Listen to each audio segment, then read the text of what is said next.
So we'll be looking at the CA writing now. And you see, this becomes very important because I think a couple of years ago, maybe about 4 or 5 years ago, NIEPS actually changed the old format to this new format.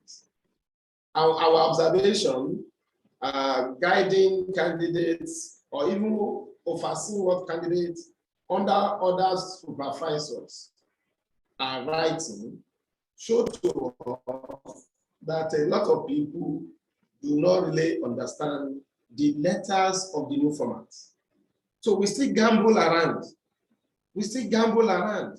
We still write without clear direction, clear focus. So this webinar, by the grace of God, is aimed at addressing that gap so that we have clear focus on what to write and probably how to write. And with that, when there is clarity of your purpose, you'll be able to achieve your CA. And that again will increase the quality of our election process. Now, what do we have as objectives for this training? The first one is to refresh the knowledge of participants on the nature of NIEPS critical analysis. Because NIEPS critical analysis, you see, NIEPS is so fond of using that word, critical analysis, because truly it is a critical analysis. It's not just any project, it's a project, but not just any project. So it has its own feature, and we will see that today. Again, another objective is to understand the focus of the new formats. Before we had the old formats, now we have the new format 4 or 5 years ago, so to say. So what is the focus of this new format? What does this new format expect of us? How do we ensure that we write within the context of the new format? Then on the final note is to ensure that we have standards and quality writing when we are preparing our CA for NIEPS associate election. You see, when you do a good job, your self-esteem will be very high. Going for interview, you are prepared. There won't be any fear. And of course, there won't be challenges, even the assessors. And this, of course, we are addressing candidates, is equally good for assessors. Because as a matter of fact, if an assessor does not know what to assess, then what is he assessing? So that's why we feel that it's not out of order for even assessors to attend this webinar. So these are objectives. So what's our scope? What is our scope? What are we focusing on? We are focusing, you see, election, NIEPS election for associate membership. You have a lot of processes, a lot of issues are involved. This seminar is focusing on critical analysis, among other criteria. It's basically for critical analysis and not more than that. So that is the scope of the webinar today. Now,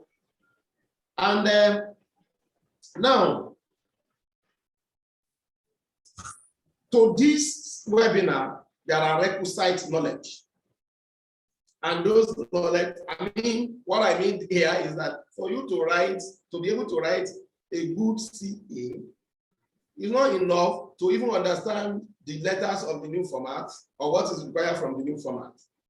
The preceding years that will engineer writing a good format are one, your topic selection. So I want to make reference to our first series in this regard. Please, if you didn't attend that first, download the lecture, the video lecture. And the second one is writing synopsis. If you have, of course, you won't get to CA if you have not been able to pick the right topic and your synopsis is watery or is not well articulated. However, let me sound a note of warning. Why topic selection is very, very important. We have had cases of people that got their synopsis approved, got to interview, finish interview, they even have to make pledge and pay pledge, and only to discover that they were referred to go and pick another topic. Why? Because the topic they picked are not suitable for test of professional competence. So topic selection is very, very important for your success in NAIV's election interview. Don't just feel that it has been approved and hence you feel that yes, all is over. No, be sure of, be guided about your topic selection. So if you have not attended that class, please feel free to go to our YouTube and download and study listen to the lecture. And if you need further clarification, feel free to contact Risk Academy. Not necessarily only me. You can contact even our moderator today. I can tell you, yes, that's one of our faculty members and is supervising very well. So he knows what it's required when candidate has to pick a topic. So please, and host of other members of our faculty. So feel free to relate with us where you need to be guided regarding your topic selection. A lot of people pick topic out of context, what is required of test of professional competence. Then when you have your topic, of course, if your synopsis is not good, you might not even see through because the approving authority might not approve. But topic is very, very important because if your synopsis is watery, you might even be pardoned at interview level if your CA is well articulated and your topic is suitable. But no matter how good your topic, your CA or your synopsis, if the topic is out of band for within the range of what should supposed to be a topic for test of professional competence, then there is no way you will not be referred, and that will not be your portion. I hear somebody saying amen. Thank you. Now, let's quickly look at the concept of NAIV's critical analysis. I want to rush through. We have that on the slide. The first thing is that it's a test of professional competence. So given the fact that it's a test of professional competence, is therefore a case study research. What you have participated in, what you have done, case study research. In fact, being case study research, it does not lend itself to even interview, that you have to go and interview somebody who has done it. No, we'll see that in the second slide. So it's a special purpose technical report. Initially, I normally say it's a glorified technical report, but I've tried to modify that to say it's a special purpose technical report, focusing on one particular service that you have rendered or that you have been involved in rendering it. What matters is that involvement. Okay, then it is not a research. In fact, take this from me. Any topic or write-up that we have to do and only have to be searching for data, you have to go to feed and collect information before you can write such report or come up with your opinion or your findings, then that will not be suitable for test of professional competence. Because it's out of band. It does not fulfill the requirements of test of professional competence. So is a CA is a project that has no applicability of a feed survey. You don't have to go to feed. Your feed is what you have done, what you have participated in. Your market, your information, the data you need will be from your experience, what you have done. Okay, and I think that explains the concept of NAIV's critical analysis. On the final note here, I want to mention that it's rather descriptive, not really exploratory. You are not exploring anything. You are describing, you are reporting, you are explaining, giving accounts of what you have done. Okay, so now let's quickly look at comparing these to academic research.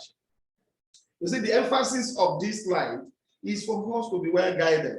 You see a lot of research and see topics. In fact, you see a lot of even CA write-up reports, and it's amazing what you see. So please, let's see that our critical analysis is mainly descriptive. Whereas when it's academic research, we have different categories, different forms of your research. But in CA, you have to present, to render account of what you have experienced. So it's mainly descriptive. and it focuses on case study. That case study might be a property, might be a project, might be a service delivery, an assignment you have done. All those assignments, of course, have to be rooted in within the scope of work of essay surveying and valuation. This, I think we discussed that on that topic. Then it's not something you go and collect data. So when you are talking about data collection method, it's your experience, the process, your participation, solely participation, and the information you need will be derived from that participation as you experience them. It is therefore very, very subjective. Academic research has to be objective. You will eliminate bias. In this case, the way you see, the way it has been done is what you are presenting. And I say that it's a test of professional competence report, not necessarily a scientific research. So it does not require coming up with data analysis techniques, as you would need in or having to do your sampling and so on and so forth. No, that will not be required there. So it's very simple. If we are not lazy, of course, this will see us through easily to quickly get our CA done and submit. So those are basically the difference between our CA and the nature of other projects that we have been experiencing in terms of academic research. And I think on that note, we should now be well guided to see CA from clear perspective for being a test of professional competence. You are just reporting. Okay, so now this CA, there are keynotes, things to note about it.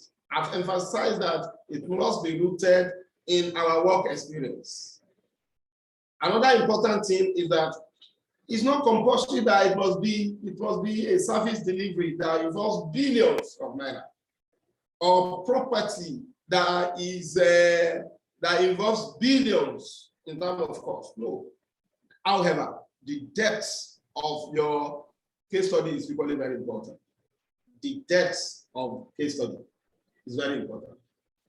Part of what will contribute to depth of case study will be the peculiarity of the professional issues involved in the delivery of the service, or the kind of challenges that are encountered that make the topic or that service delivery to be unique, that make significant impact in the life of the candidates.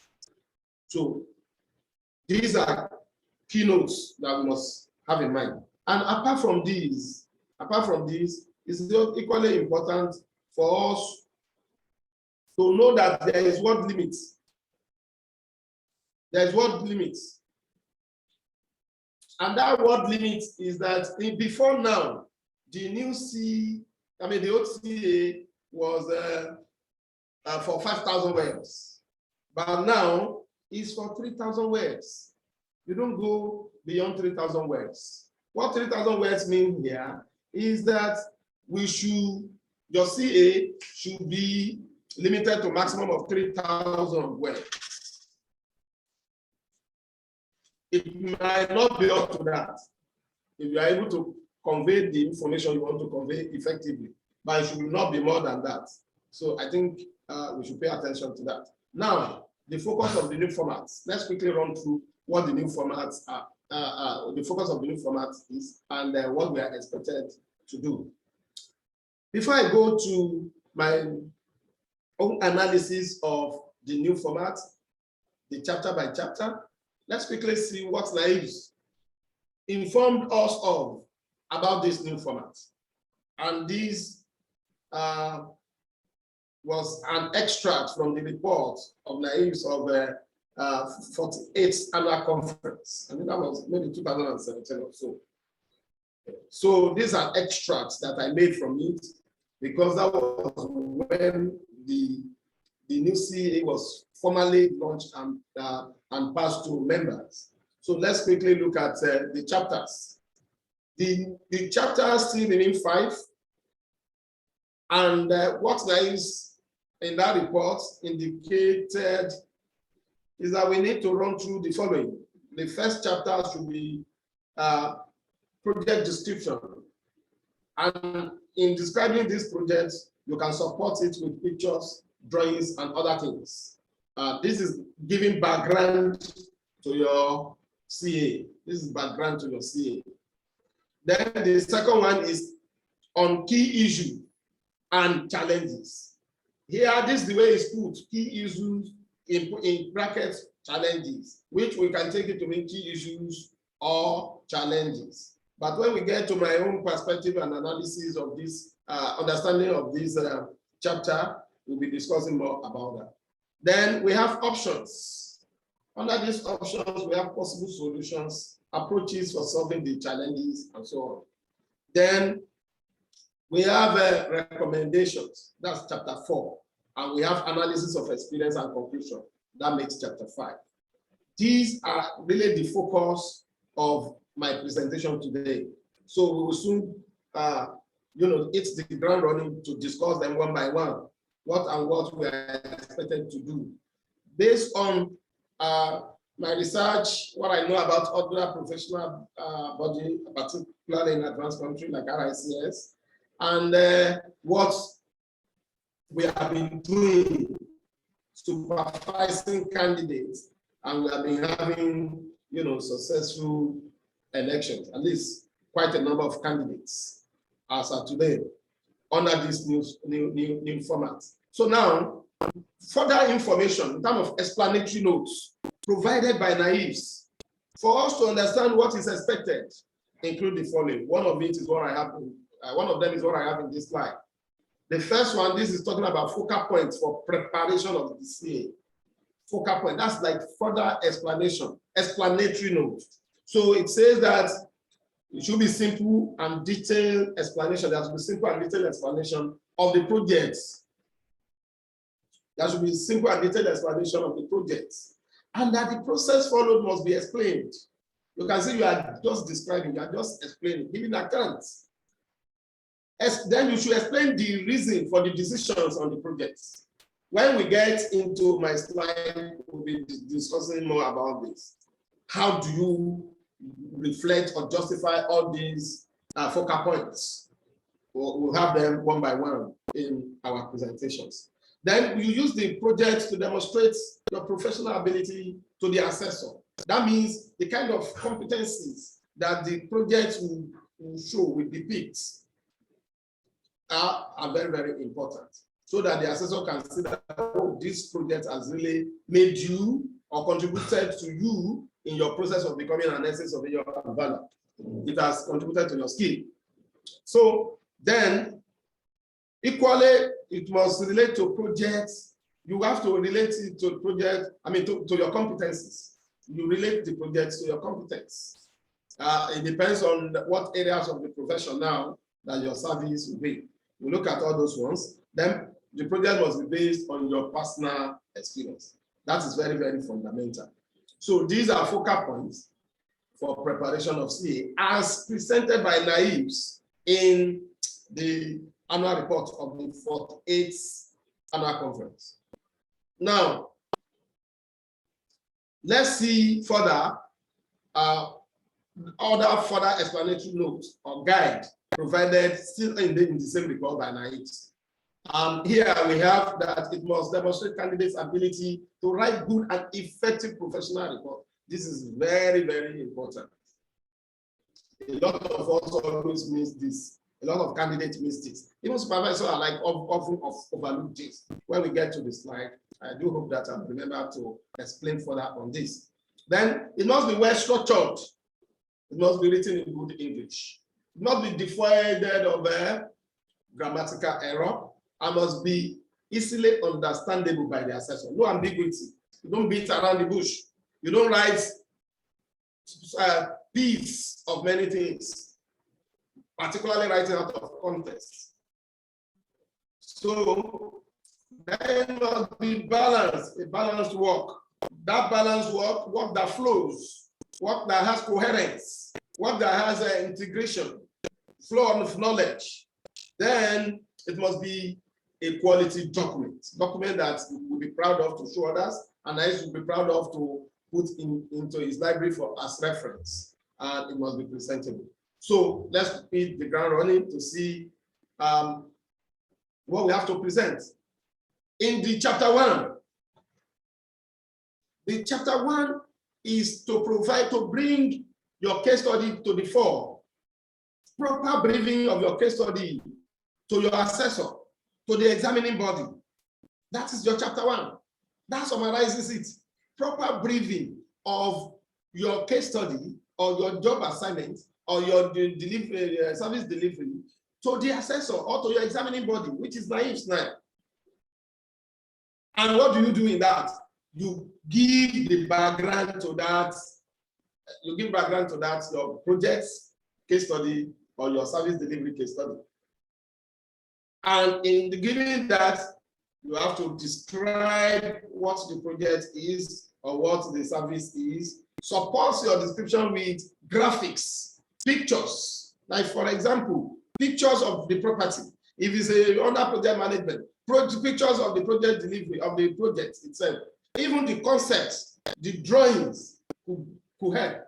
Then picture, image, Google image of the location where the property is or where the project is. If it's project delivery, you can even have to do. I mean, you have a lot of drawings to display. And if it's valuation, you have properties that are valued. You give the picture of the property, let them know the location, show the coordinates. Very, very important. Informatic, that is geographical information of that property should be given. And with that, anybody can even check your claim about where the property is. So you set the coordinates there. Screenshot the Google image that shows the location. Put it there. That shows you are there. You know what you are talking about. Then talk about your involvement. Talk about your involvement. Briefly, before you even go to your involvement, give a brief summary of what you are to do with that project or with that property. It might be management. It might be valuation. It might be appraisal. It might be project monitoring and project delivery process, which is project management. It might be documentation, land documentations, project documentations. Think of, even under management, you have a lot of strategic issues. It might be management of those things or handling of those things. So you bring to the fore why are you engaged? What does the client want you to do? Why? Or why, what service delivery you are to render there? Now, you now talk about your involvement in it. You might be the team leader. You might just be a team player, just a member of the team. You might just render assistance, but you are involved and you are involved fully. So that involvement has contributed to your knowledge. So there, I summarize by saying, then try and indicate what you do. What did you do? And what level of responsibility you have. So with this, we will be able to provide a detailed briefing of your project case study or the service delivery that you have rendered. Briefly, you bring it to the fore so that there will be clear insights of what you are to write about. Now, chapter 2. For chapter 2, NAIMS can coin this chapter as key issues and challenges. Okay, maybe before I leave, let me equally say that you are to write all this chapter, the heading of your chapter, to be relevant to your case study. Don't just say key issues and challenges. No. Maybe key issues in Foundation for Financial Reporting of so assets. So you don't just say key issues and challenges. No. Because there won't be difference between what Mr. A is, the title of chapter 2 to Mr. A and Mr. B, and there will not be relevance. So you provide your key issues relative to the case study. and your challenges. I mean, the caption itself. Now, having said that, what are you expected to do here?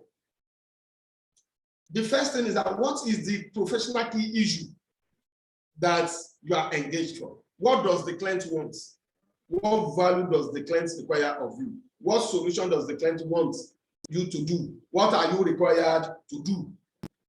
Now, given that major key issue, there will always be other issues there. If you really want to carry your assessor along to show competencies, don't just say you are to carry out valuation for financial reporting under International Financial Reporting Standard, or you are to carry out valuation for financial reporting under International Public Sector Accounting Standard.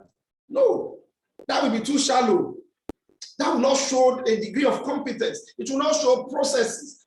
And you have to show process when we get to chapter 3. So under that major key issue, generate other key issues. If you are to do that valuation, for example, inspection is there. Determination of significant valuation inputs are there, right? Method, your choice of method of valuation is there. What method of valuation will answer the call, the need for financial reporting? How do you even decide? What's the basis of determining what method you are to use under financial reporting? All these are issues that will come up. They are key issues. They are key issues. The structure of your assumptions and how the assumptions will contribute to understanding of your value is a key issue. And if you are to talk of management, so you don't just say you are energy management, or efficient energy management of high-rise property. No, that here is the major goal that you want to achieve. But what are the issues, professional issues? Just like when you say property management, you know, we say we have routine management functions. Before you can achieve the goal of effective property management, you must necessarily be executing the routine management functions. Same thing. Now, in delivering those things that you are required to do, or in the process of having to achieve what you are to achieve, what are the challenges you face? That will balance it. What are the challenges? Because it's not in all cases that our profession, the service delivery itself is a key issue. But we have to create solutions. So if I have to render valuation job is not a challenge to me.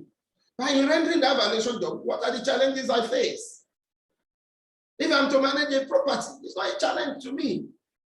As an essence of environment, it will not be a challenge to you. But in delivering your service, what challenges do you face? How has these challenges made you a better person? So now, I said the issues or challenges should be from and rooted in carrying out the case studies. This is born out of my experience in supervising candidates and equally trying to assist candidates supervised by others. You see people writing out of context. They want to write challenges. They are just writing general challenges. They are out of band. They are not writing the challenges that relates to the service delivery they have done or they are required to do. The key issues that emerge from the major issue of their service delivery. Those challenges around those key issues are the challenges you're supposed to enumerate here. Not just talking about challenges of valuation generally, whereas does not relate to the valuation you have carried out, or talking about challenges of property management, of challenges of project management, of challenges of land administration and documentations. Just writing out of context. No. And that's why I says there must be flow. There must be flow. It must be one single document, an integrated piece. So in that chapter, you don't just write key issues and you are not writing challenges. You write challenges out of context. No. Everything must flow from one stage to the other. Chapter 1 will lead to chapter 2. When we get to style of writing, I think I have it there. So you will derive these challenges from the what you are required to do, which is the key issues. What you are required to do, right? What need of the clients are to be met? What are the challenges in meeting those needs of the clients, right? Before you are able to create the real estate solution or deliver the real estate solution, what are the issues involved? Then what are the challenges you face? Those challenges must relate to those issues. Please, don't just write challenges based on your knowledge of estate management or estate surveying and valuation. Let's go to chapter 3. So in chapter 3 says options. Under options now you have possible solutions. Then you have approaches for solving the challenges. 2 legs, possible solutions. What are the professional approaches that you have adopted to achieve your key issues? What are the professional solutions? What are the professional processes?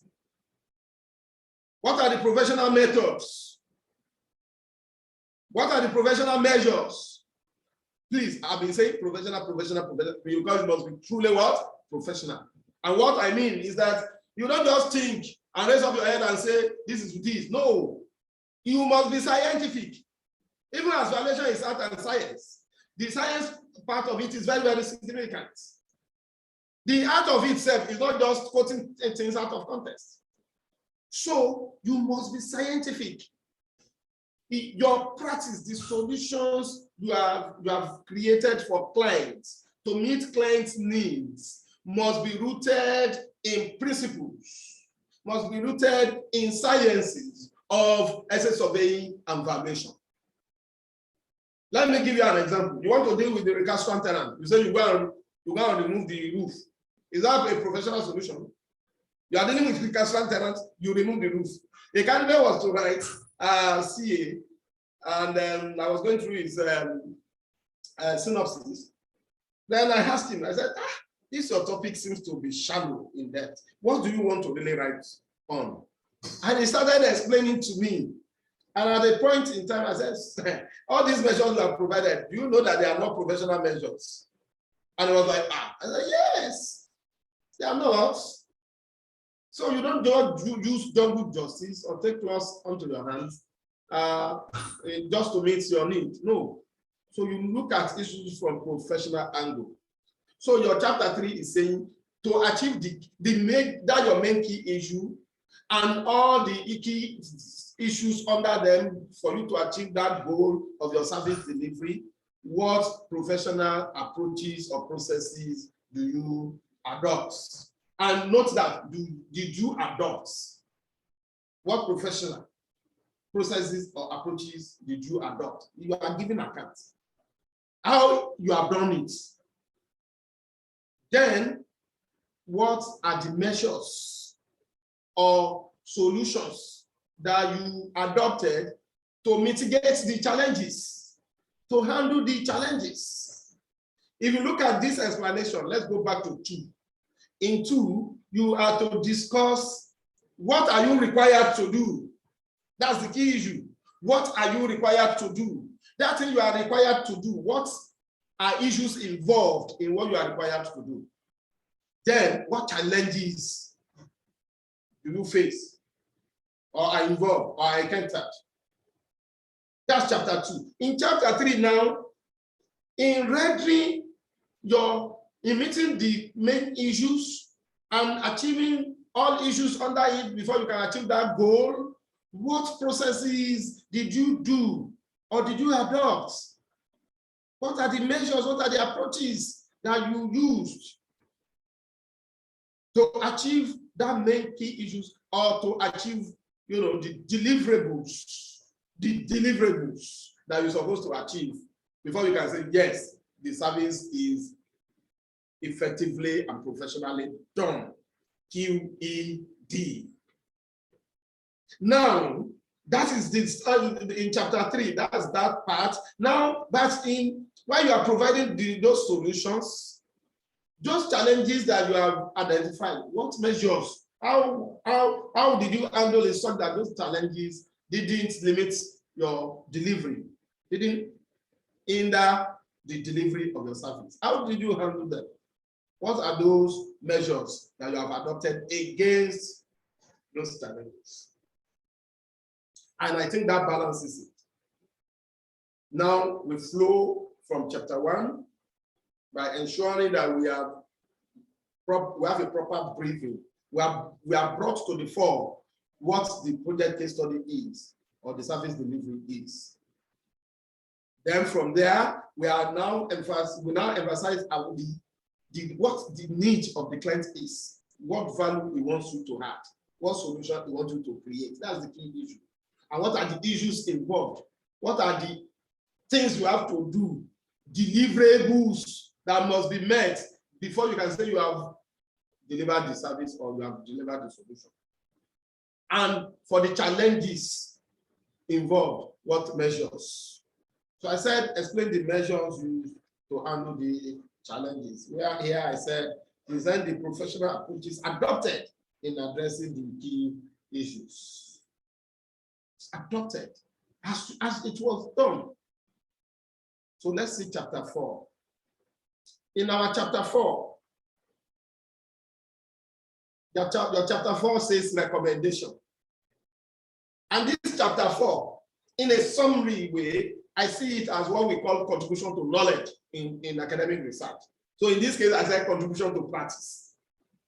From what you have done, what you have experienced, and how you have experienced it. How you have been able to create the professional solutions you have rendered to address the need of your clients, and the measures you have taken to mitigate challenges. What will you recommend that will be contribution to the practice that others can actually take advantage of? Contribution to practice. That's the essence of research. Contribution to knowledge. So I said your recommendation should flow from the case study. Don't write out of context. It must flow from even not just case study, must flow from your write-up in sequence. Yes, you might equally now mention, because you are limited in what you have done. Probably along the line that you now have further exposures. You can make that under your recommendation, but you must provide basis. Okay, sorry, I jumped something under my chapter 3. When you are providing your professional solution, I've been saying professional. There might be need for you to provide basis for your professional services. Why you have rendered what? Why you have handled it in what way? Such need could arise. And that is part of a situation, or one of the situations where you may need to cite authority. If you are making a declarative statement, or you are coming up with something assertive, or you come out with, you adopted, you have realized a process that is not of general knowledge, but is documented, properly documented, and you have adopted it, you have to cite authority to buttress it. Same thing even in your chapter 2. For example, if you have the main key issue, and within your key issues, now want to talk about deliverables. Like I give you an example under that. I remember one of my candidates who used to write on foundation for financial reporting. And it was immediately after the lockdown of COVID. The clients had to call for the evaluation. It was an assignment to handle. They normally do valuation at the end of the year, but they did this one. So what really came to mind is that I have purpose. What's the main issue for wanting to have mid-year valuation, which they have never been having before? They want to assess impact of COVID. It then means that will not be evaluation as usual, right? It's not evaluation as usual. So you have to now demonstrate that knowledge, that expertise, to show that you understand, to show how COVID has impacted. And then one in International Financial Reporting Standard Council, during that COVID, made letter to valuers, talking about giving advice to valuers how to reflect and what to do regarding when you are to value in a state of disturbances, where there is market shock, that there is need to actually assess degree of uncertainty. So this has to come into the evaluation exercise. But you don't just bring it up because it's not part of the usual thing. Then you have to make reference to the source. That's a good example where you might need to actually quote authority, cite reference. So this technical report does not mean that it's completely devoid of having to make references, establishing basis, or citing authorities. Like in that case, the candidate has to cite, refer to that advisory note from the Evaluation Council, International Evaluation Standard Council, right?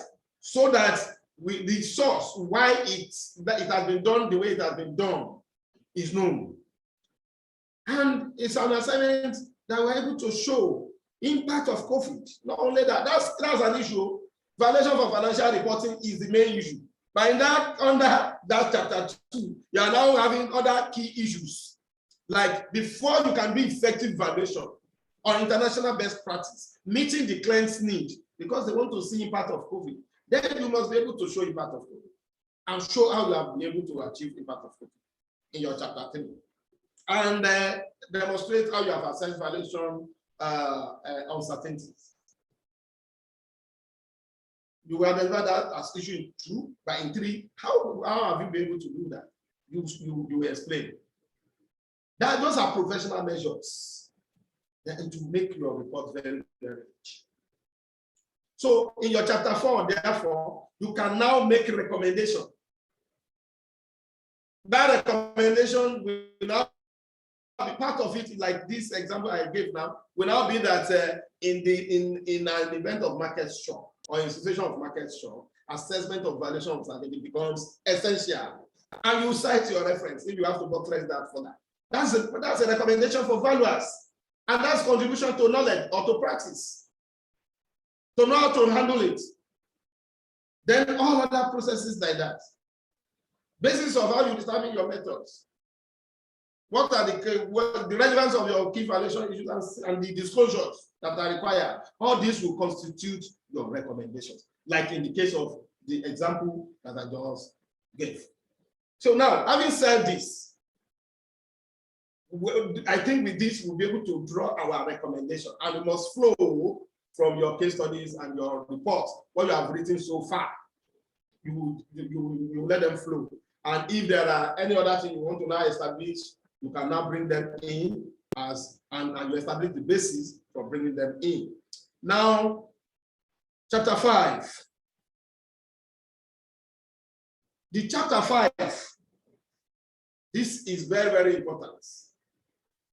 And well, every chapter is important, but here, this will show whether 1, you participated in that case study.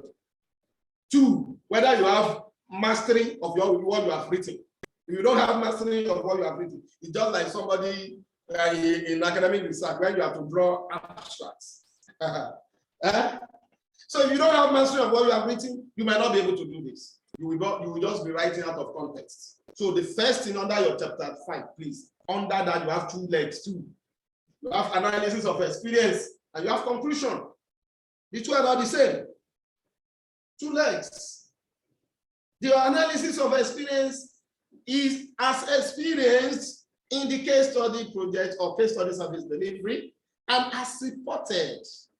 You will draw all those experiences you want to report from the way out of what you have, the body of the report you have done.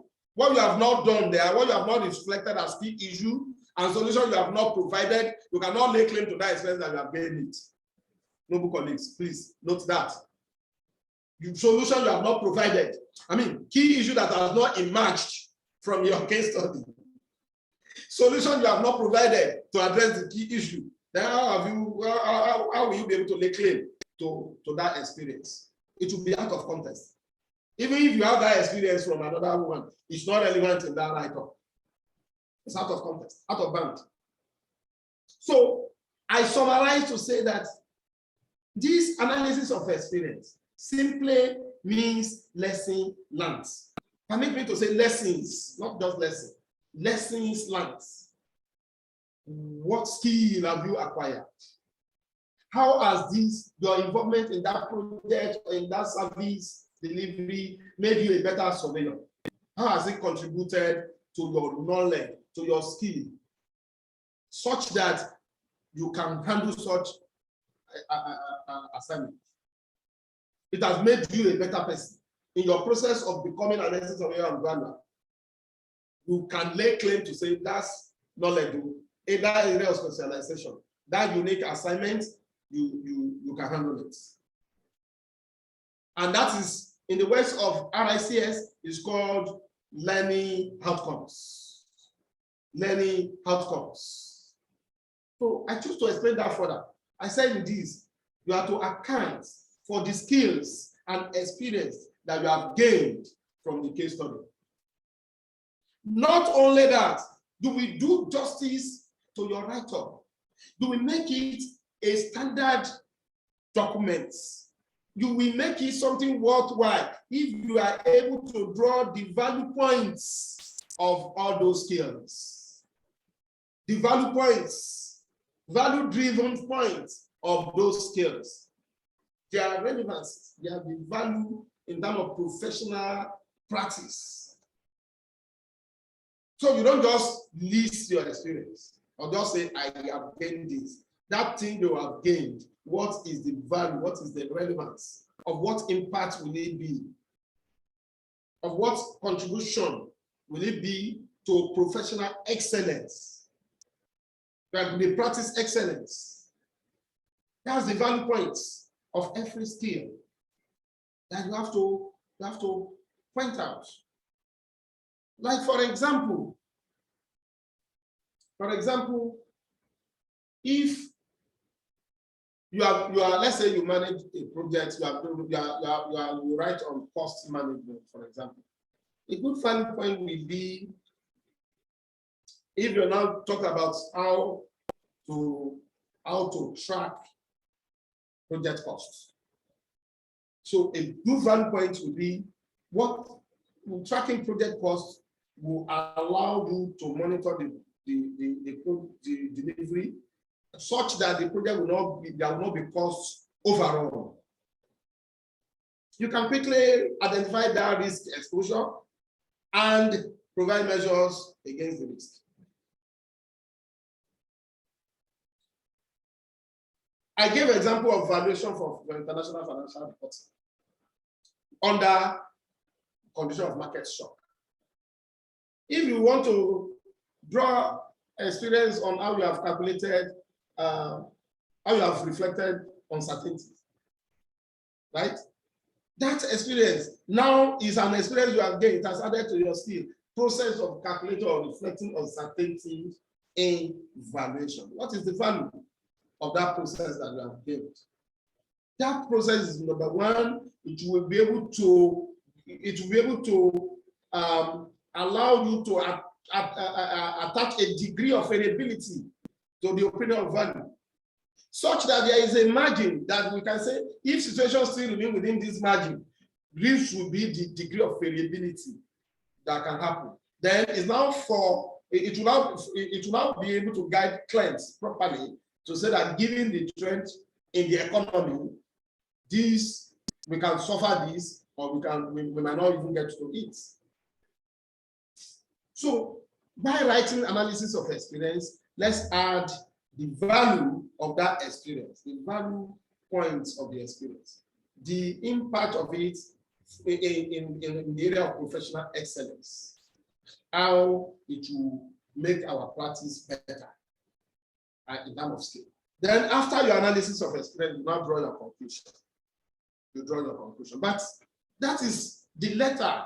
Those are chapters of the new format from chapter 1 to 5.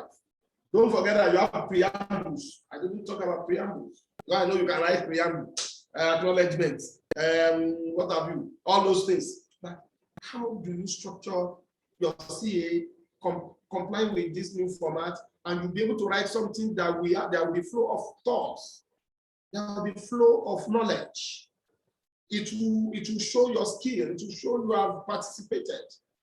That's what I've just explained. So now let's quickly see writing style. Keynotes on writing style. Keynotes on writing style. It's not enough to know what to write. You should equally know how to write. Very important. So without wasting time, because I say that our time is running, the first part of it is that your CA should address and focus on the subject matter of your topic. Don't just mumble things up, and don't jump from one thing to another. I've read a CA, I think it was even by Refra from Naives, that the guy should present his correction to me. And I realized that there was lack of focus. If you are writing, you have to write using let's say, for example, a residual method, development valuation, as an appraisal technique to determine developer profit. You cannot be writing using it to determine site value anymore. No, that is going out of context. You cannot write it because your focus is you want to use it to appraise whether the project is profitable or not. Then your issue of agency will not come in there. All these are issues I saw. We are talking about challenges, like the guy wrote about agency, quackery, and so on. So I said, what? So we have to make sure that the CA, the content, has a focus and must focus on the subject matter. That's your topic. Must focus on that topic, the subject matter of your topic.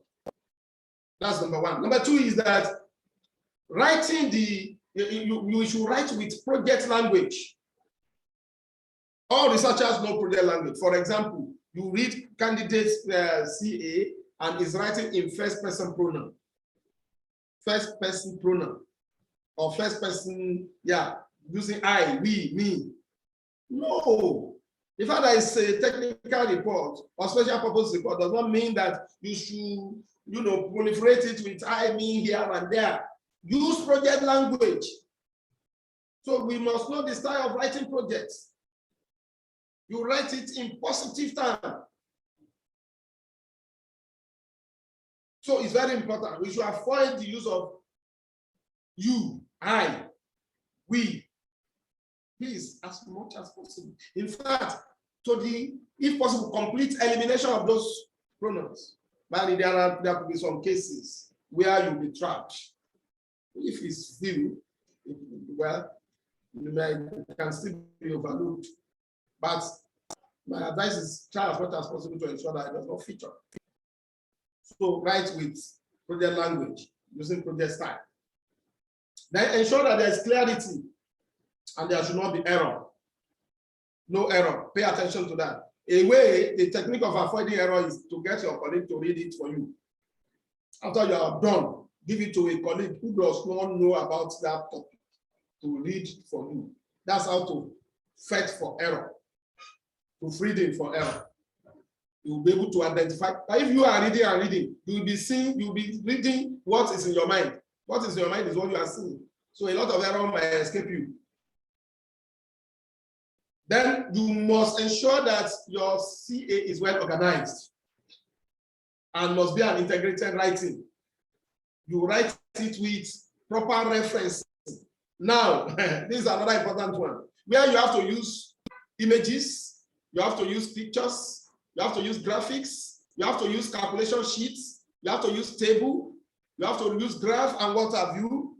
You must make sure that you reference those things in the body of your report, as shown in the table 1 below, or as shown in table 1 if it is not below. Don't just put table 1 and put table 1 there, whereas you have not integrated it in the body of your report. You have not made any reference to it. It means it's just there in isolation. It's very, very common in CA writing by candidates. You want to show picture, you are showing picture of the house, you just post that picture of that house as if it's a poster. There is no integration in your write-up. There is no flow of thoughts. Flow of writing is not there. You must necessarily make reference to it, refer to it in the body of your write-up. the pictures also show, or images also show the picture of the front elevation, or the front elevation is shown in something like that in the body of your reports as you are writing, so that even if it's not under what you have written, wherever it is, the examiner or the assessor can go to where can search for your picture 1 or picture 2 of image 1 or image 2 or figure 1 or figure 2 or table 1 or table 2 or graph 1 or graph 2 or what have you. And we should know how to reference figure, how to label table and how to label figures. This will introduce standard into what we are. Life says it must be standard and quality. This is how to achieve that explanatory notes. So don't just put table or calculation or figure or anything. Even if you make them as appendix, make reference in the body of your write-up. So number 1, it will give sense of direction to your assessor or to your examiner or whoever is reading your project or your CA as to where you have words and why you have them. And it will give a flow of thoughts, a coherence writing. There won't be distortion. Then I said demonstration of fundamental knowledge of the service area of the profession regarding the case study. These are areas where you talk about the key issues, that your main issues and those key issues under them. If you are just talking about main issues and you are not creating sub-issues, there might be a problem writing. You might not be able to write richly. You need rich. You want to make your write-up rich.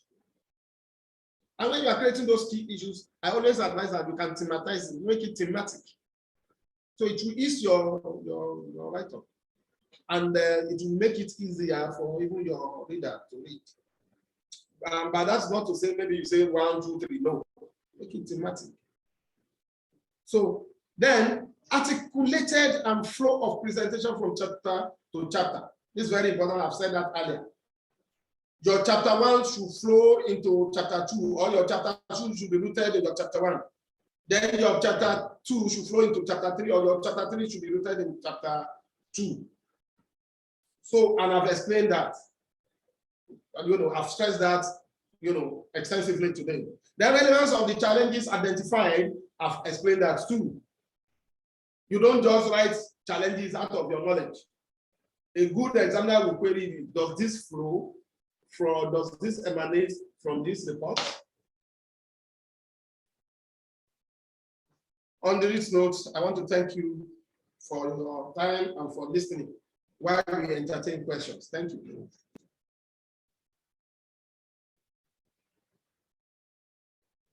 Yes, Nicolas, is it there? Thank you very much. Yes, Olalekan Abodere. Thank you for the wonderful presentation. We have a couple of some of the members of our professions in. Been trying to promote some of them as panelists, but not been able to get them in. But let me just mention their names.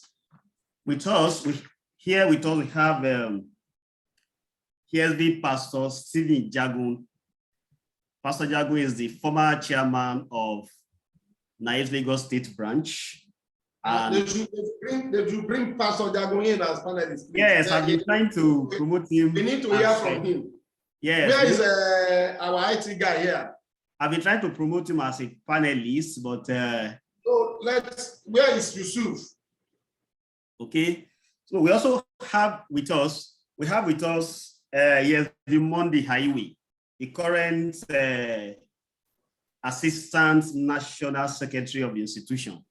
Please let them come here as panelists. Let's hear from them. I've been trying to add him. We also have here ESV Niyi Fatokun. ESV Niyi Fatokun is the former chairman of the Faculty of Project Finance and Management. He's a senior member of the profession. It's also here. We have in the room also ESV James Alabi, the HOD of Estate Management, Yaba College of Technology. We have in here also ESV Abdulaziz Bello, is also a senior member of the profession. Then we have the Samson Agbato, one of the directors of Race Academy. I think the IT guys can help us. I've been trying to add them as make them panelists, but I've not been able to. None of them have been able to call me as a panelist. Okay, but while we are trying to do that, let me once again thank Esbia Bodering for taking us through this session. I will just quickly do a bit of a recap of what. Sorry, ESB Kamaldeen. Yes, Will you please make me host so that they can attend to bring in our principal officers on board as well? I'll do that right away. Okay, sir. Make me host, please.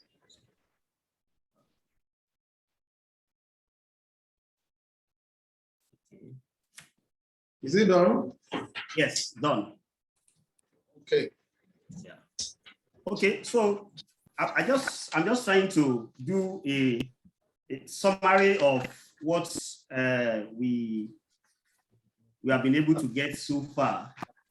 During the course of the presentation, yes, we have already made us to understand that to write a good critical analysis that we fit into what we pass the test of professional competence of the Nigerian Institution of Estate Surveyors and Valuers, one must get topic selection right. The topic must be well selected. It must be a topic that has depth of scope that will be able to stand as a topic for NAIF CA. Then, apart from the topic, one must also be able to write good synopsis. And it tried to describe what you have, the elements, the key elements in a synopsis. And it mentioned that in the synopsis, you have a background. There must be a background as to the topic you want to write about.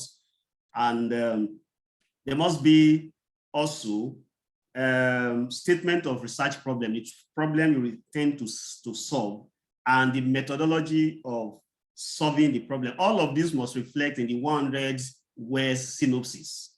Okay, this is unlike the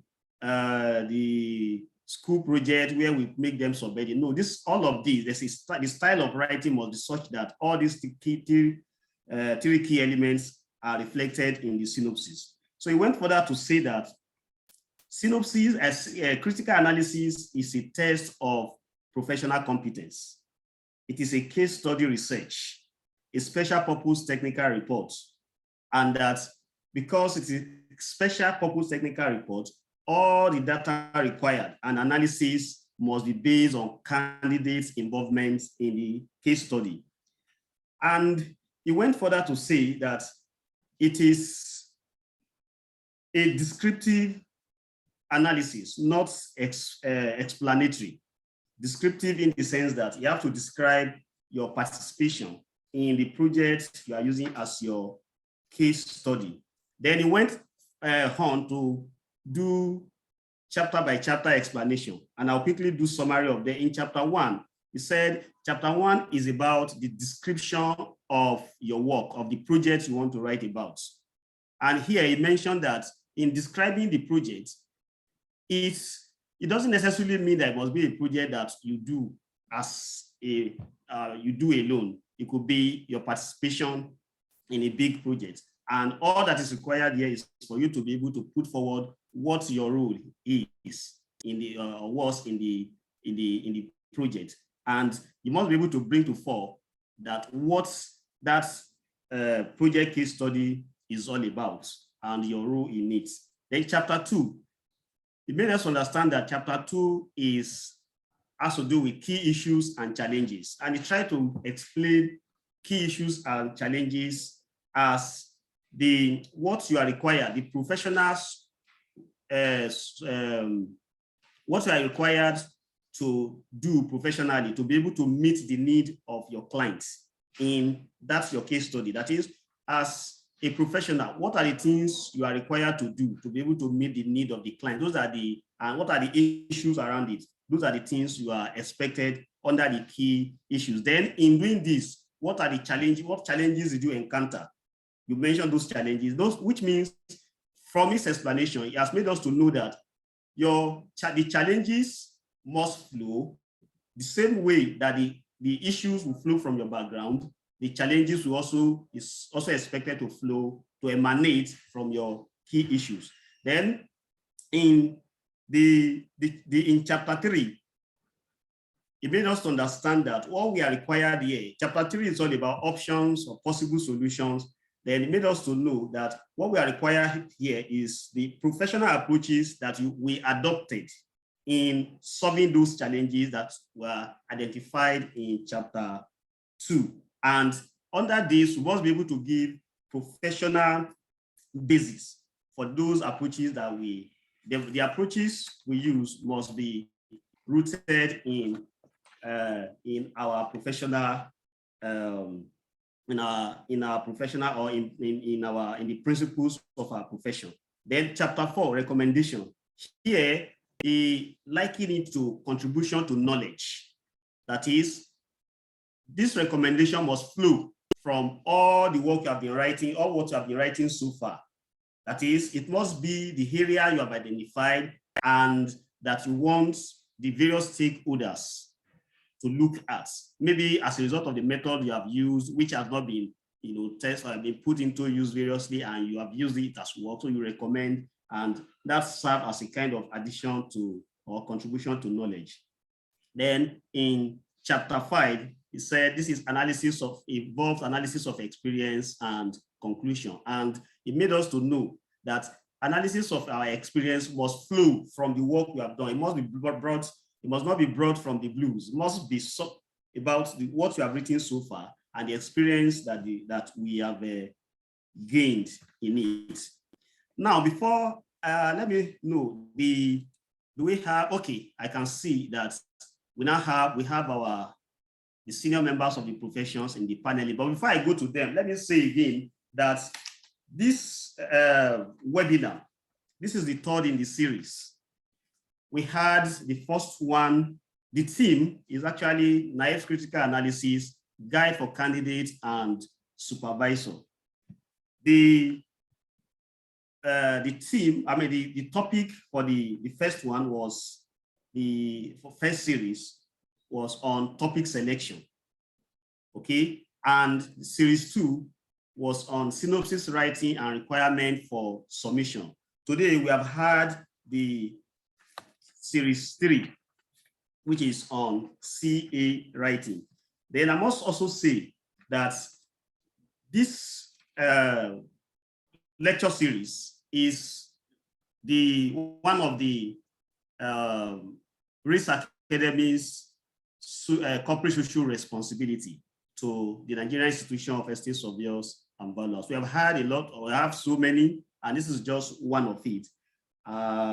And we are going to be having many more, God's willing. Okay, now let me bring I'll call on Pastor Jagun to let us have a word or two from him. Pastor Jagun, like I said, is the former chairman of NAIF's Lagos State branch. Is a very resourceful, a senior member of the profession, a very resourceful member of the profession. As we speak now, if I'm not wrong, please, if I'm wrong, correct me, sir. I think Pastor Jagun is the current vice chairman of Estate Surveyors and Valuers Registration Board of Nigeria. I'm not too sure, but if I'm wrong, correct me, sir. Pastor Jagun, sir. Thank you very much, sir, noble colleague. You are very correct. I must first commend the Race Academy for the great work you have been doing, selfless work you have been doing. Very, very commendable. My prayer is that God going to lift you up. It's a noble assignment they have taken up to do, like you said, the third in the series. And I also commend everybody that also connected to this webinar. You have done well to add to yourself. The answer, solution to ignorance is knowledge. It's not anything else. We must add knowledge to ourselves. Anybody that refuses to add knowledge is already dying. So either whatever you are, for me, I've gained a lot today, adding value to myself, even spending time to be here. So I don't want anybody to join this webinar now to think that because it's free, it's a lot of money. If they want to charge money for it, it's worth more than it. Because what we have gained today, money cannot buy it. It has become part of us. So I want to commend each and every one of us to please take this very serious. The more, the merrier. That's always my own way of life. And I want to tell you, until you run according to the rules of the game, you cannot win, no matter how knowledgeable you are. So that's what they have done to us today. They have taught us the rules of how to abide by the rules so that we can achieve the purpose for which we want to write the exams and get qualified. And it's until we get qualified before we can raise our head among our colleagues to show that we are much more than, we have people who, out of fear, have not been able to deliver. But I want to let you know what they have done to us today is to let us know that we have the stuff to qualify, only if we put them right in the way it is expected of us to benchmark with the best quality that is expected by the institution. So I wish all the intending candidates the very best, and also want to once again thank the RIS Academy for the wonderful work we have been doing. Aboderi, Lawal, Oga Agbato, and all of you, sincerely, I am impressed with what you are doing and want to wish you the very best. Thank you for this opportunity. Thank you so much, sir. We are encouraged. Okay, before I go to other senior members of the profession who are part of the panelists, let me say here that let me tell the participants that we have the Q&A session. You can drop your questions for appropriate answer while we continue to hear from the senior members of our profession. Now, I go straight to the HOD of Estate Management, Yaba College of Technology, ESB James Alabi. Good afternoon, my very noble brother. Good afternoon, sir. Good afternoon, members on the panel and all the attendees. Like Pastor Jagun have rightly said, this move is a commendable one from the RIS Academy, contributing to the profession as their own corporate social responsibility. I want to appreciate what we have done so far, especially ESV Lekan Aboderi, ESV Dr. Agbato, and my brother there, ESV Kamorudin Lawal. God bless you. I equally want to appreciate the attendees. ESV Lekan Aboderi has made the job very, very easy for me as someone who we want to groom estate surveyors and valuers. And grooming comes from the aspect of writing of critical analysis. I find it difficult at times when people will ask you, please, can you give me a past topic? And I tell you that a past topic is not the answer. We want you to give us the current solution to current issues or current problems. And that is how ESB Lekan Aboderi have made it simple for everyone that is on this webinar today. The question you should ask yourself is, what are the challenges you have met in the course of practicing? And how were you able to weather the storm associated with such challenges? And this is what makes you a professional, that you have contributed immensely to knowledge in your area of practice. I was not able to follow through because of being here and there, but my mind had been with you on this platform since you started, and I want to appreciate you. And I find this relaxation in the fact that this program is being recorded.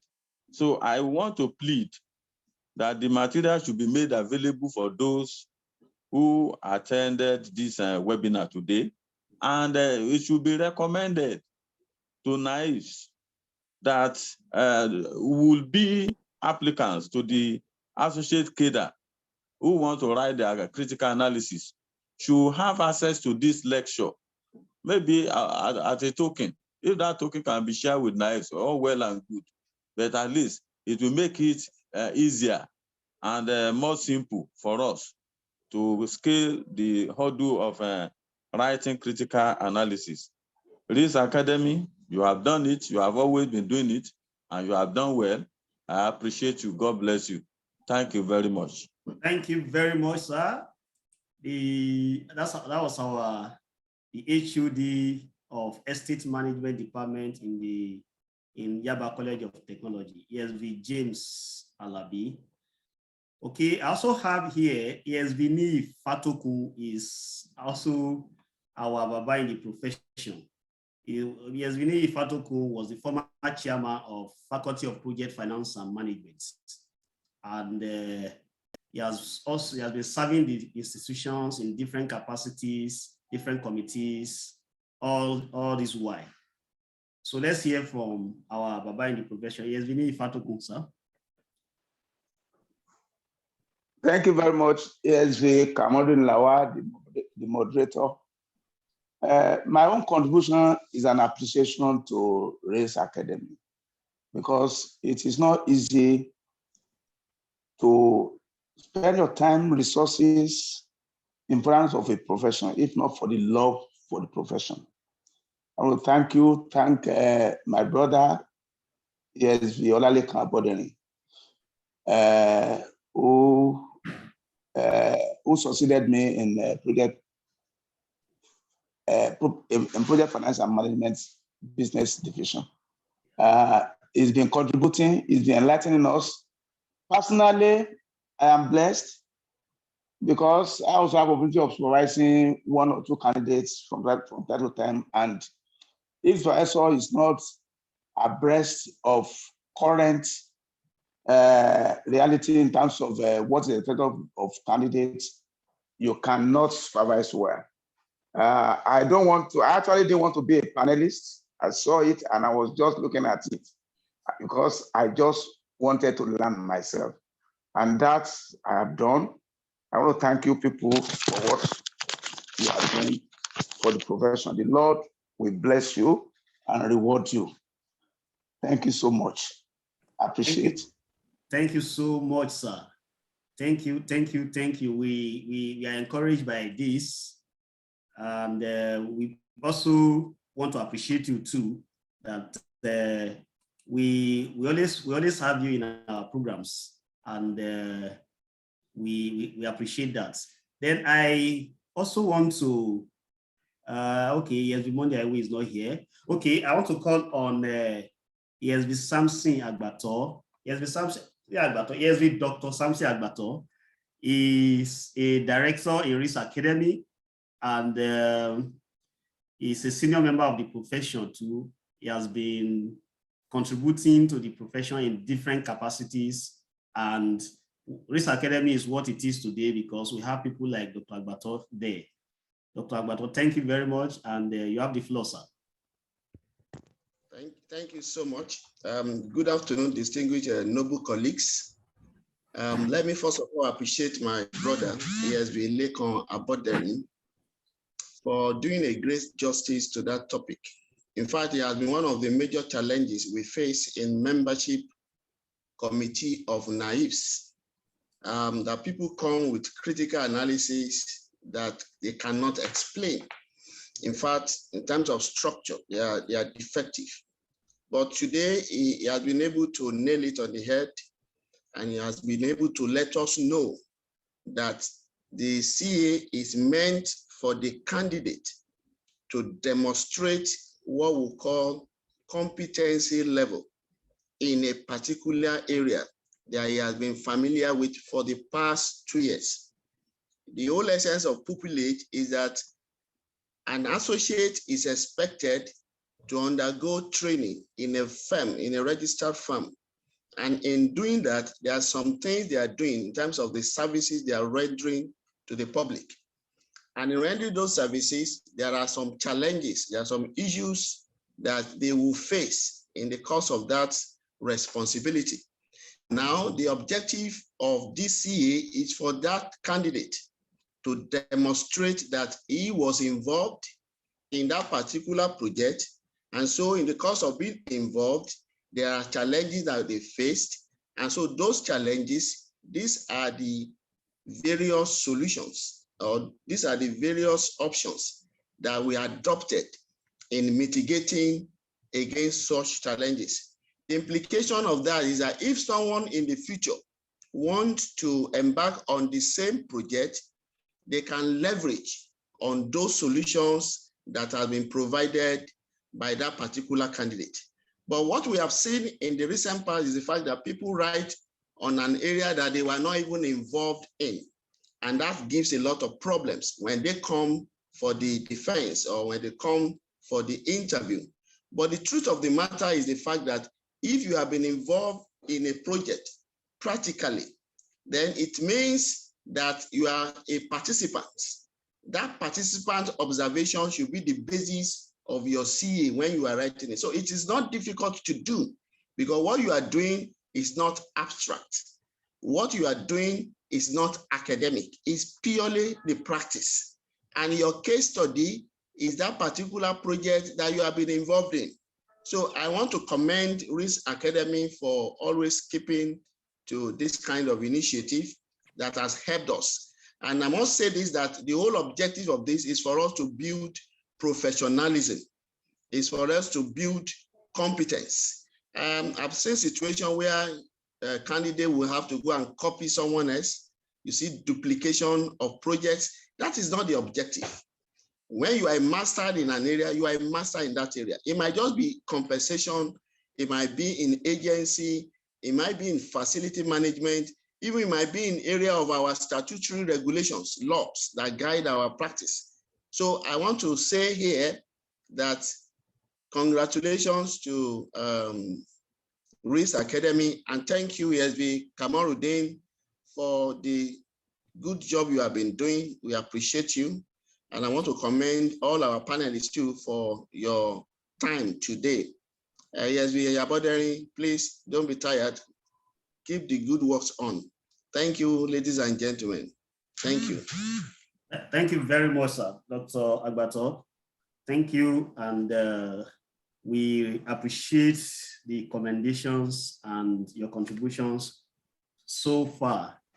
We have ESB Monday Ahiwe, the current Assistant National Secretary of the institution. We have him in the participant column. I think he has not been able to accept to join the panelists.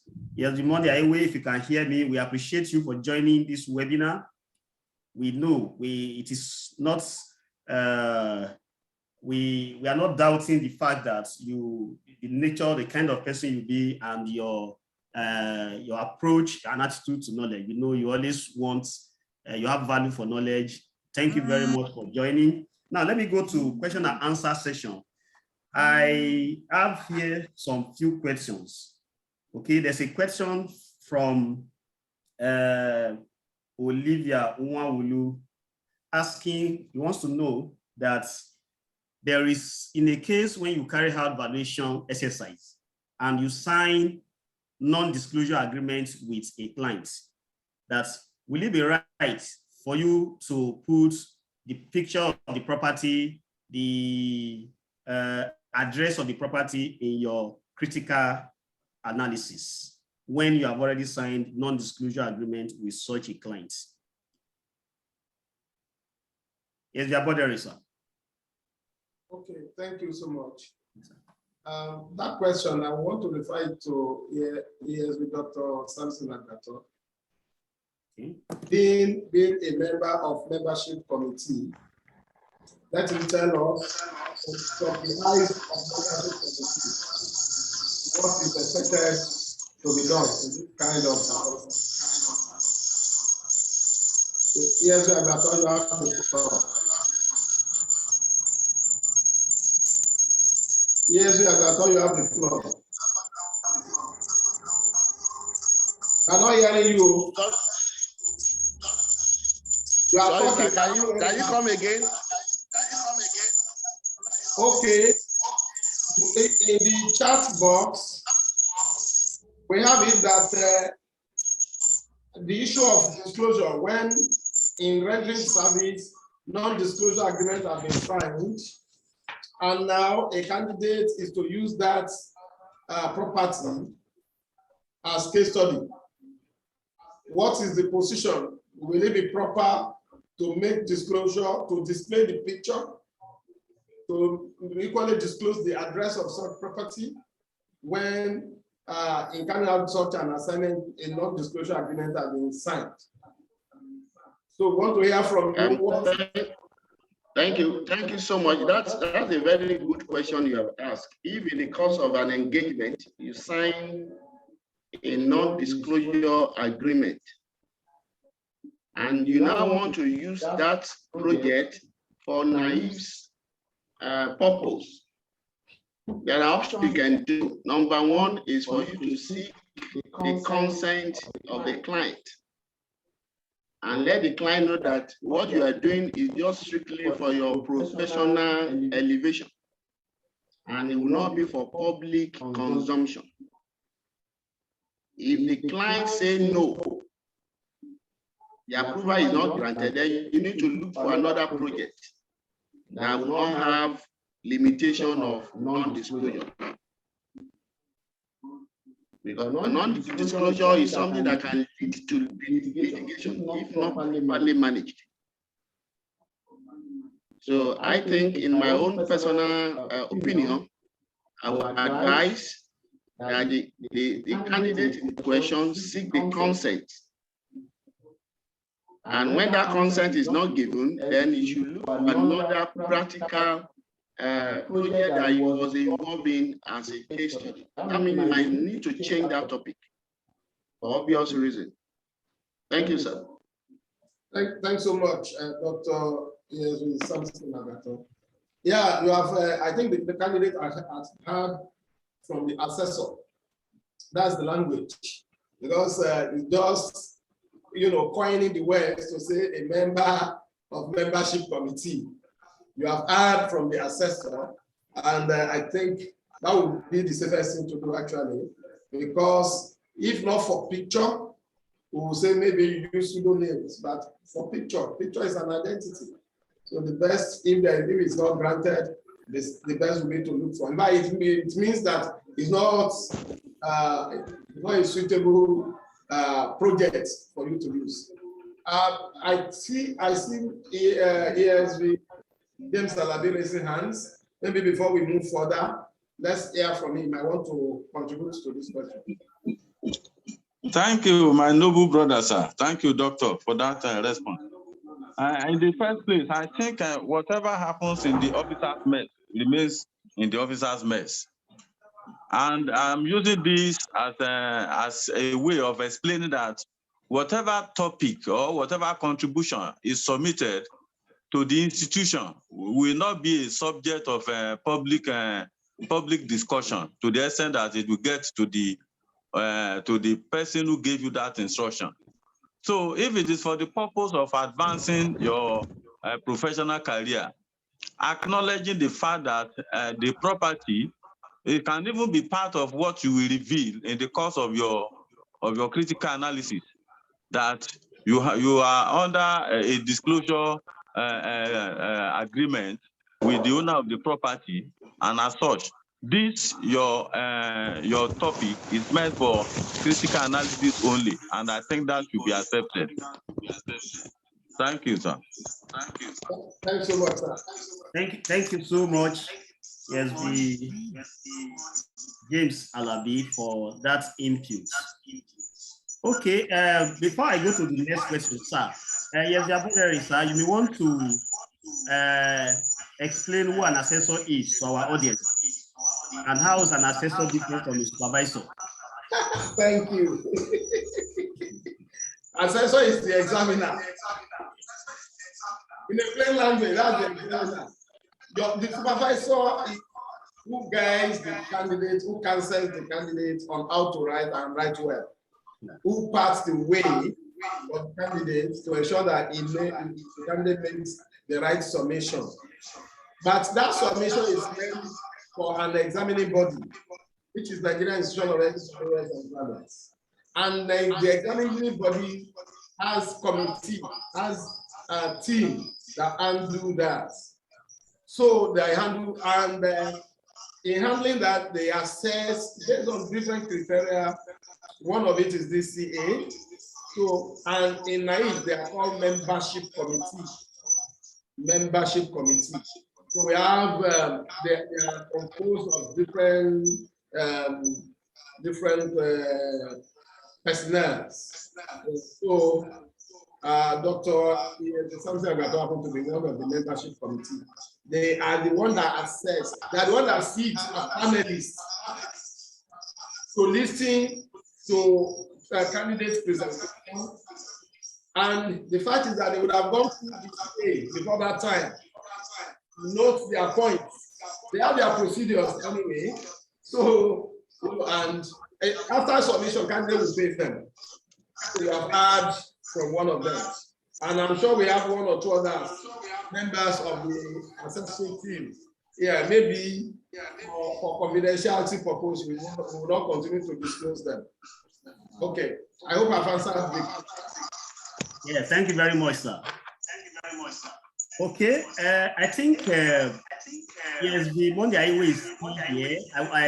Let's see if we can bring him to the panelists, because I got a message from him now that he was not able to join the panelists. Please, let's try to add him, because hearing from him is like we are hearing from an institution.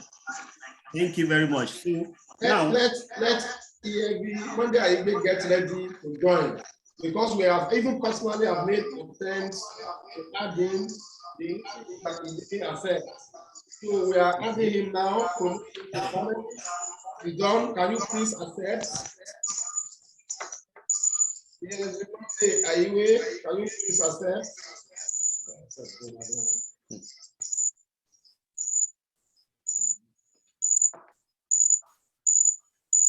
okay. Okay, let's continue because of time. Okay, now the next question I have here is a question from Cornelius Okia Galam. And okay, no, this is not a question. Okay, let me go to the next.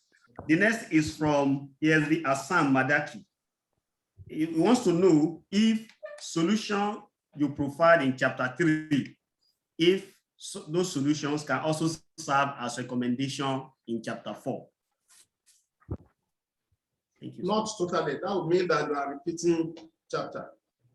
It will not, because don't forget that I made a distinction between the two chapters. Chapter 3 is how you have solved your challenges, and the professional processes and approaches that you have adopted in achieving the deliverables that you're supposed to achieve. Now, from that knowledge, what do you have as contribution to practice or to knowledge that you want to recommend? That's recommendation. Okay, let me give you an example. Let's say, like the example I gave the other time, in carrying out valuation for financial reporting, particularly immediately after COVID, there was market shock. So that requires that clients want to know how COVID has impacted, right? Now, knowing how COVID has impacted, there is a letter from Financial Standard Council that gave us clue how to handle valuation processes, reflecting uncertainties and why the uncertainty has to be reflected because of market shock. Now, it means that one of the key issues in delivering that valuation service will be to reflect degree of uncertainty or to reflect impact of COVID, so to say. Now, how to now reflect that impact of COVID is, one, we will have to carry out to know the impact, how COVID has impacted the market. Maybe it has brought the prices down. For example, if you are using investment method, maybe it has affected. Like, let me just be specific in case of our case study.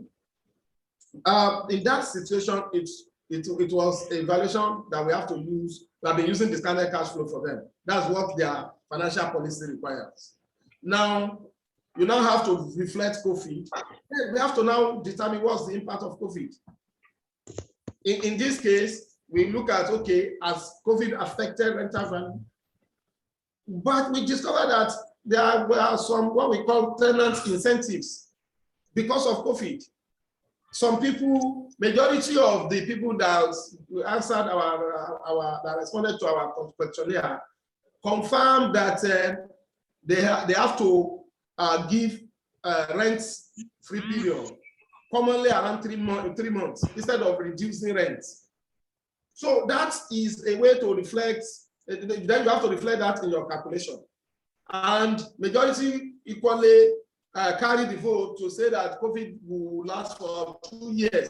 I mean, that time, 2 years. And incidentally, I think the national and international organization equally confirmed that, and we are seeing it fading off too. So you have to reflect, with that you reflect COVID. Now, but the advisory note says we should reflect the degree of uncertainties. How do you do that? You have to now measure variability. You measure variability and statistics, you know. So, and in doing that, that's solution we have provided to meet the deliverable so that it will satisfy the quest of the external auditor of our clients to reflect the impact of COVID on their portfolio. Now, in your recommendation, it will now be that you will recommend that when carrying out valuation in a market shock like in the event of COVID, is always good to measure the impact of that market shock on value. That's one. It's good, it's required as provided by the advisory note to measure, to indicate degree of uncertainty associated with that period, because it's a market shock. So that increases the degree of uncertainty that one can expect. So those with the recommendations. So they are different from what you actually see in your chapter 3. If that work is properly done, they will be able to draw those recommendations out. Thank you very much, sir. Thank you. Let me quickly go because we are running out of time. Cornelius Okiagalam, yes, you for previous series 1 and 2, please go to Research Academy YouTube. You can get them there. This one we are going to share after this session. Okay, I have Miss Yemi Kazim said my synopsis was approved, but he said reflect detailed practical experience and amend. Okay, I think maybe he wants to know what he needs to do. Okay, then let me add the remaining so that you can answer all the questions together. The next one is David Okon said, please, what if my workplace is not a firm, but an organization where what is done is revenue generation? Can I upload pictures of demand notices that was served as evidence of pictures? Okay, the last one is can one write critical analysis on a government property where one previously worked? I think that's all. Okay. To start with, the synopsis that was approved by the said reflect detailed practice experience, and if your synopsis has been approved, that means they are giving you further instruction as to what you are expected to do in your CA. Maybe the way the synopsis have been presented, it does not show an indication of cognate experience or cognate relevance to the practice. Ordinarily, in my opinion, that's not ordinarily supposed not to be approved. I'm sorry to be harsh. It's either that the approving authority would have amended the synopsis to reflect what it feels should flow, other than to leave it in oblivion to say, give details of whatever. So either he does not approve at all, or he's supposed to take pain to do the amendments. But that synopsis is like providing a briefing of your intention, what you want to write. So, but now, well, since it has been approved, and the instruction is that you can provide still practice or experience and amend. I don't understand what they mean by amend. After approval, you don't need to do any other amendment anymore. It's only that maybe in your write-up now, we have to reflect, those details, and that is to the best of my knowledge. Then, while I will allow others to comment on that, let's quickly go to the other two. Then I will leave the floor for others.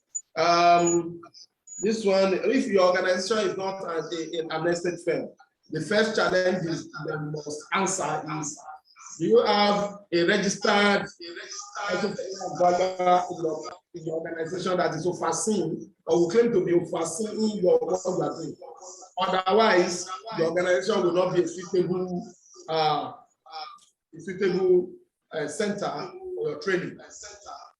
So you have to pay attention to that so that they will not refer you after you go. And you see, there have been cases in the past where they refer candidates to say, look for a framework to have 6 months training. So don't have 1 year training. Also, further, there must be a registered for your organization. So having said that, let's say your organization has a registered for, maybe you're giving your supervisor, or you can write a letter to say you are under in that organization. Then the question is, you don't have picture. It's not compulsory that it must be picture. Let me give you an example. If you are processing land documentation, process title, you are writing on processing title. You might not need to show a picture at all, but we have other things to show that we represent, like graphics. That you see this text. Number one is show that you have access to what you are talking about. Number two, it spices, it adorns your write-up. So whatever you can put. Graph, for example, you can generate graph. If you are raising revenue, you can give us profile of revenue generation. Compute graph, that's part of graphics. You can put that there. And yes, if you will not be guilty of violating confidentiality, you can yes. Hello, sir. Okay, please, can you work on the headset of your hand? Pardon? The echo. There's an echo making the whole thing. I don't think. Okay. Check Okay. your. Okay. Okay, it appears to me now. Thank you, sir. Better now? Huh? Okay. Yes. Thank you. What is that, sir? No, we noticed that there was an echo from the background. Okay, it's because you are using two devices. Yes. Okay, that's all right. So now the echo is, we are still hearing the echo. I think you can just mute. Okay, so can generate graphs, can have data presentation. So it's not compulsory that it must be picture. Just think outside the box. Look at what your processes require, and like for your demand notice, maybe you can block the area of peculiar information that might make you run guilty of or running foul of confidentiality. So you can do all those ones. So it's not compulsory that it must be picture. But if you are referring to property or project, then it's good to put the picture. Then the final one, can one write critical analysis? Yes, governments, why not? But if you see another important thing, when your work experience project should be within the 2 years of your pupillage.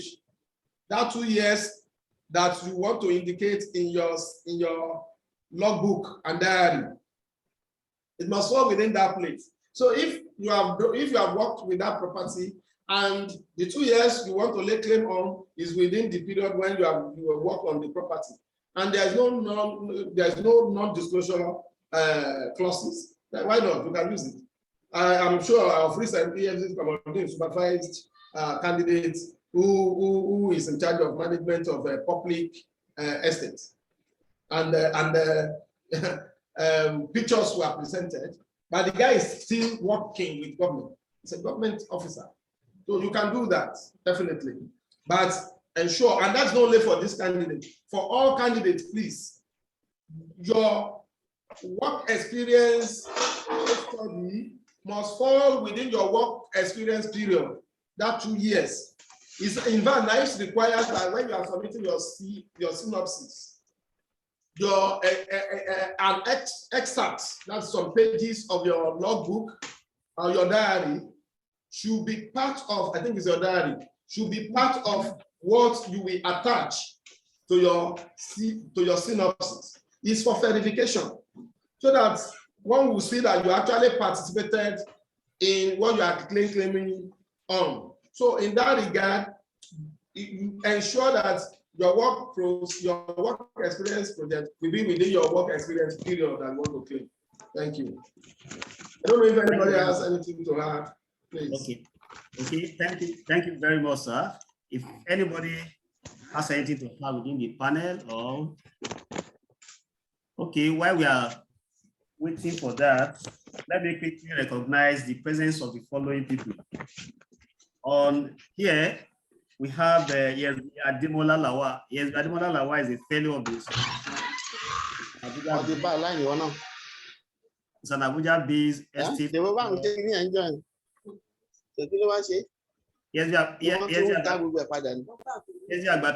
kindly mute yourself, sir. Kindly mute your mic, sir. Yes,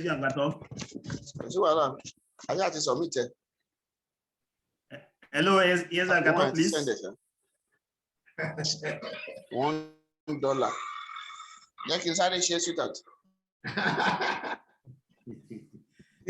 This guy is talking to sweetheart there.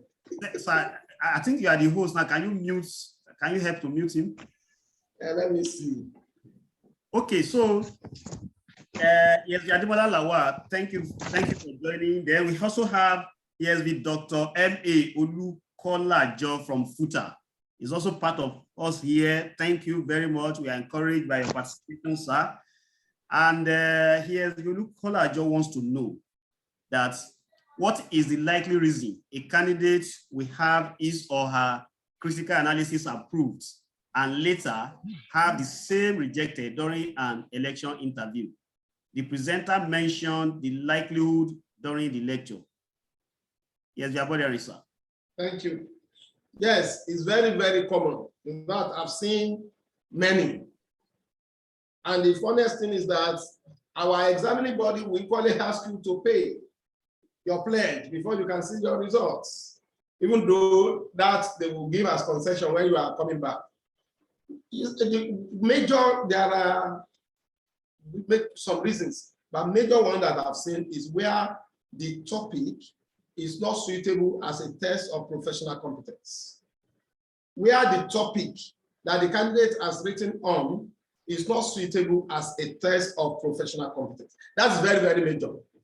Such a candidate will be referred to go and write and pick another topic and write afresh. There could equally be a case where the CA it has structural defects, where it is not open to corrections or amendments. But the one that I know that is more critical is where the assessors, the membership committee does not find that CA, the topic, to be suitable as tests of professional competence. Then such a candidate will be referred.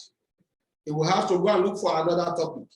If it is that the CA, the topic is okay, but there is structural defect in the CA, it could be referred, but he will not be asked to go and pick another topic. He will be asked to go and resubmit, do correction, represent, and resubmit. So these are the cases that I've seen, that I'm aware of. I hope that answers the concern of the of the questionnaire. Okay, thank you very much, sir, for this. I want to appreciate the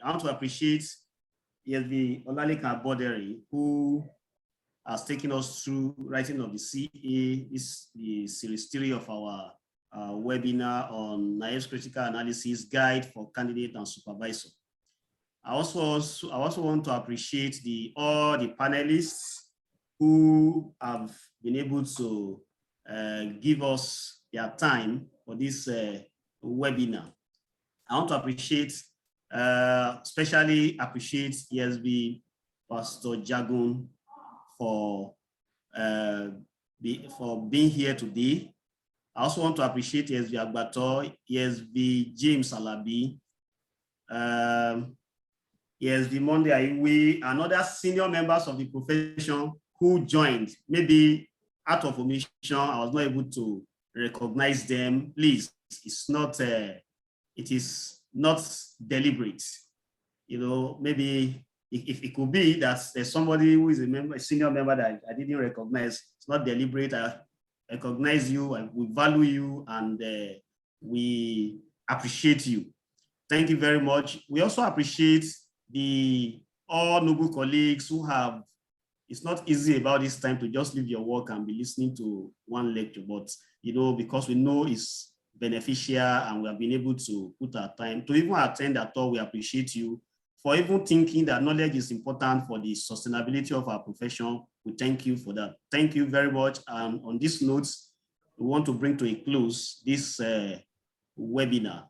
Thank you, everybody, and enjoy the rest of your day. Bye. Thanks so much. Regards to everyone.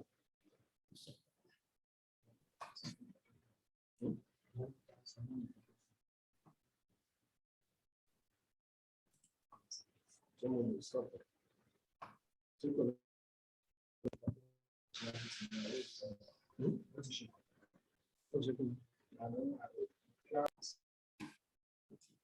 Right.